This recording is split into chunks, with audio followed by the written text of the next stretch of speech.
ஸ்ரீ மாத்ரே நமக. 63 நாயன்மார்களில் புகழ்பெற்றவர் காரைக்கால் அம்மையார்.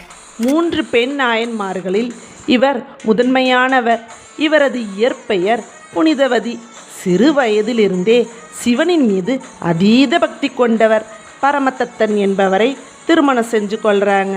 ஒரு சூழலில் சிவனின் மீது உள்ள பக்தியால் நிறைய அதிசயங்களை செஞ்சு காட்டுறாங்க.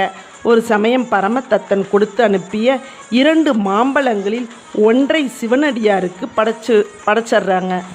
வீட்டுக்கு வந்தவரிடம் மாம்பழத்தை கணவர் கேட்க இறைவனிடம் வேண்டி மாம்பழத்தை பெற்ற நிகழ்வில் இருந்து இவள் சாதாரண பெண் இல்லை என்றும் தெய்வத்தன்மை வாய்ந்தவள் என்றும் கணவன் பரமதத்தன் புனிதவதியை விட்டு போயிடுறாங்க.